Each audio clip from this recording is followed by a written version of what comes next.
saluto ai nostri amici telespettatori, anche oggi parliamo di prevenzione, parliamo dell'Ottobre Rosa, mese ormai definito proprio per la prevenzione. Con noi in studio la dottoressa Carla Cedolini, che è responsabile dell'unità di senologia dell'azienda sanitaria universitaria del Friuli Centrale. Buongiorno dottoressa Cedolini, grazie per essere qui per parlarci appunto non solo di prevenzione ma anche di trattamento, ma di situazione anche nel post-emergenza pandemia. Che cosa sta succedendo? Che cosa ha riscontrato? Beh, diciamo che la pandemia adesso sta fortunatamente scemando grazie ai provvedimenti presi, ai vaccini e tutto quanto. Il problema però che si sta evidenziando adesso per quanto riguarda il nostro tipo di patologia è che i ritardi accumulati nel periodo di pandemia strong, diciamo, ci fanno intanto vedere dei quadri molto più avanzati di quelli che vedevamo 2 anni fa. E secondariamente vediamo un attimo ancora la resistenza delle pazienti a venire in ospedale e ancora la prudenza per fare gli esami di prevenzione, perché se esiste un sintomo la paziente viene perché sa che magari può essere importante, però per fare gli esami di prevenzione quando si ha l'idea che non c'è nulla, insomma c'è ancora una certa resistenza. Sì, sì, uno preferisce evitare di Esatto, di venire avvicinarsi alla in struttura ospedale. sanitaria. C'è ancora questa sorta di psicosi? Sì, sì, un pochino sì. È un po' anche il fatto che, secondo me, per quella che è la percezione, questo avvenimento, diciamo, ha aumentato il livello di ansia delle pazienti. Cioè il nostro numero di telefono è perennemente occupato, anche da questioni di poco conto, da persone che vogliono spostare, che chiedono se lavoriamo, come lavoriamo, cosa serve. Sì, diciamo che ha aumentato abbastanza la preoccupazione delle pazienti e anche di quelle che vengono per la prevenzione. Ecco, e poi vi siete anche resi conto che effettivamente ci sono delle pazienti che, hanno già la patologia un pochino più Più avanti avanzata, rispetto a sì. quella che avrebbe potuto essere con una prevenzione fatta come prima della pandemia. Certo, perché se pensa che lo screening regionale è stato fermo diversi mesi, Infatti. poi ha ripreso, poi di nuovo è venuta la pandemia, poi avevamo ranghi ridotti, è stato un problema abbastanza serio, di cui vediamo adesso quelli che sono gli effetti, perché 6-8 mesi di prevenzione, di screening fatta un po' così o addirittura sospesa, Vogliono dire tanto. esatto, adesso si comincia a vederne gli effetti. Sì, perché effettivamente se uno interviene prima ha maggiori possibilità Certamente, di curarsi prima, di guarire prima. certo. C'è tutto un insieme di fattori. Esatto, e ancora, insomma, intanto, ripeto, venire in ospedale di questi tempi non molti vengono così tranquilli. Inoltre c'è appunto il fatto che anche chi deve venire per una patologia già in atto non può avere il conforto dei propri familiari, quindi è tutta una situazione molto complessa, aggiunta al fatto che noi non abbiamo mai smesso di operare, perché abbiamo operato qui in azienda, ci hanno dato la possibilità di operare dove la situazione Covid era più tranquilla, siamo andati al Policlinico Città di Udine, ad Aviano, dovunque a operare, però Sì, ovunque ci fossero sale ci fosse operatorie, la piastre operatorie disponibilità e quindi disponibili e anche i pazienti sicure. ci hanno seguito, Sì. insomma hanno avuto qualche disagio, ma insomma tanto quanto noi, tanto quanto tutti. Però anche ora che i dati sono decisamente in miglioramento, le risorse che avevamo a disposizione, cioè le ore di sala operatoria, i posti per gli ambulatori e così che avevamo a disposizione prima del Covid, non le abbiamo ancora completamente reintegrate. Peraltro si assomma adesso la situazione di questi scioperi e queste cose per dire martedì scorso 5 interventi sono saltati perché non avevamo il personale sufficiente per coprire la sala operatoria, neanche delle neoplasie. Quindi insomma diciamo che la situazione sta procedendo un po' a singhiozzo anche in questo periodo.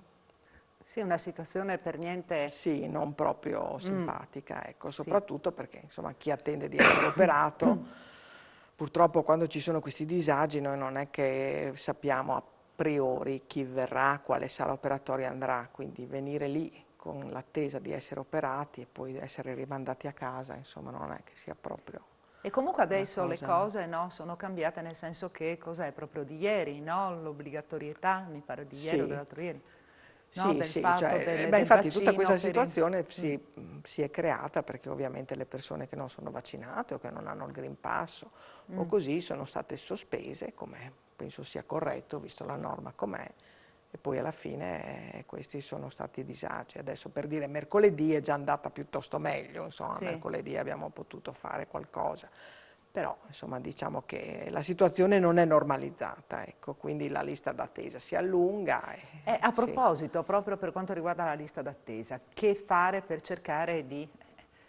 perché i tempi sono quelli, no? Più di sì. tante persone non si riescono a fare. E quindi come riuscire a... Diciamo Perché banale eh, è avere le più risorse. persone, più Le risorse, perché risorse, quello, questo è certo, banale, quello però è logico. bisognerebbe, e infatti quello che stiamo un po' cercando di fare, perché in questo Ottobre Rosa abbiamo fatto diversi incontri Sì. anche con le pazienti, con...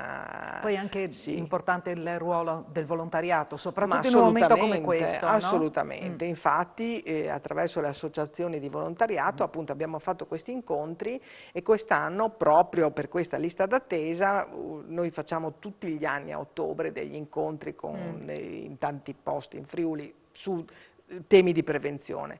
Quest'anno l'abbiamo fatto su quello che sono gli accessi alla chirurgia senologica e alla senologia, tentando di spiegare che c'è posto per tutti, bisogna che però ognuno prenda la priorità giusta, cioè per dire la visita urgente Eh, è una su 100 in senologia, è più importante arrivare al posto giusto magari qualche giorno dopo, quindi cercare di educare anche i colleghi della medicina di base all'esistenza del nostro reparto, al canale giusto, insomma cercare anche un pochino di filtrare in base alle priorità quello che è l'accesso alle strutture.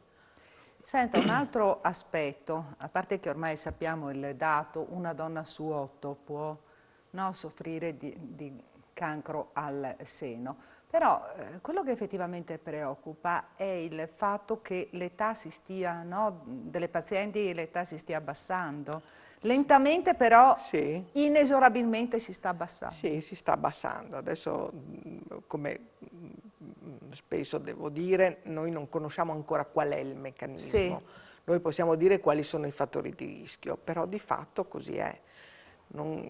Chiaramente potrebbe dipendere dalle abitudini di vita, che ne so, una cosa anche qui banale, ma facciamo figli molto più tardi. Per esempio, questo è uno, ne facciamo molti di meno, quindi questo è considerato comunque un fattore protettivo, ecco. E poi, ripeto, non sappiamo che effetto hanno alcune abitudini di vita, banale il fumo per esempio, però che entra sì, in quelli che sono i fattori di rischio delle neoplasie, anche per la neoplasia al seno, l'alimentazione, tutta una serie di sì, cose perché che... talvolta capita anche in persone che sono sportive, che seguono una sana alimentazione, che non fumano, che non bevono, però vengono colpite Capita purtroppo. perché il fattore, cioè questo rientra nei rischi, ma il fattore che promuove, diciamo, la trasformazione della cellula tumorale è variabilissimo, cioè alcune sono le abitudini di vita, altre è la genetica, altre sono cose che ancora non conosciamo, che stiamo valutando e studiando. Senta, e per quanto riguarda appunto le terapie, novità sempre, no, sempre pian pianino, perché è difficile, se non quasi impossibile, riuscire a trovare un qualche cosa che contrasti definitivamente, magari, Sì. magari. E, però passetti uno alla volta Si si stanno fanno, sì. facendo. Allora, come novità c'è il fatto che in generale, stiamo facendo anche noi degli studi, proprio abbiamo un protocollo in corso per fare questi studi, per cercare di il più possibile personalizzare la Sì, terapia, cioè vuol dire che al momento i farmaci, il progresso vero in questi anni è stato con i farmaci cosiddetti target, cioè quelli che vanno a colpire una caratteristica specifica della cellula che hanno un'ottima possibilità di riuscita. Ecco, questo è una cosa secondo me importante e adesso la medicina sta andando in quella direzione. Probabilmente fra qualche anno, ecco, la chirurgia potrebbe anche non essere più necessaria se riuscissimo a incidere in questa direzione.